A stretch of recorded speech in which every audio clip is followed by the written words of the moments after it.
Hello everyone, আজকে আমরা জাফলংয়ের উদ্দেশ্যে রওনা দিলাম বাইকে। আমার সাথে আমার কলিগ আছেন। এখান থেকে জাফলং অ্যাবাউট 15 কিলোমিটার্স।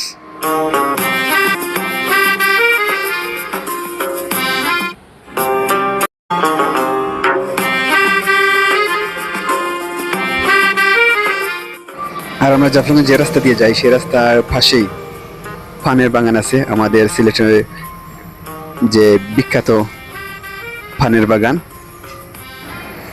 আমাদের সিলেটের প্রায় ম্যাক্সিমাম মানুষই 50% or 60% মানুষ পান খায়। আবার কিছু মানুষ আছে যাদের একটা মুহূর্ত পান ছাড়া চলে না। যেহেতু রাস্তার পাশেই সেই পান বাগান, সেজন্য আমরা বাইক স্টপ করে এই পান বাগানে কিছু সময় ঘুরলাম। এই পান বাগানে আমার third time, maybe second or third time. First time অনেক আগে 2012 সালে আমি গিয়েছিলাম, আর মেবি এখন সেকেন্ড টাইম পান বাগানে আমি গিয়েছি। খুব পানের বাগান খুব সুন্দর, কিন্তু এখন পানের সংখ্যা খুবই কম, কারণ কয়েক মাস থেকে মেঘ হচ্ছে না। যখন বৃষ্টি হবে তখন আবার পানের সংখ্যা বেড়ে যাবে।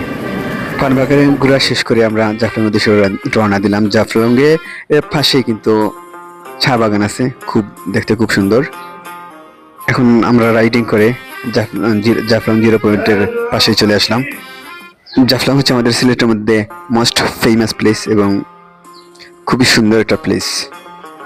শুধু আমাদের দেশের মানুষ নয়, অনেক ফরেনারও এখানে আসে ঘুরতে, কারণ খুবই সুন্দর প্লেস এটা। আমরা এখন প্রায় পাশেই চলে আসলাম জাফলংয়ের। আপনারা যারা এখনো জাফলং ঘুরতে আসেননি, আপনারাও আসবেন, দেখবেন খুবই সুন্দর প্লেসটা।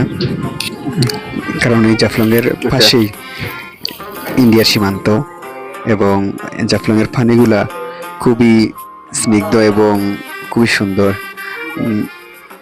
জাফলংয়ের পানি কিন্তু খুবই পরিষ্কার, কারণ এখানে প্রচুর পরিমাণে পাথর রয়েছে, যার কারণে বালি এবং পাথর রয়েছে, যার কারণে পানিটা খুবই পরিষ্কার, দেখতে খুবই পরিষ্কার।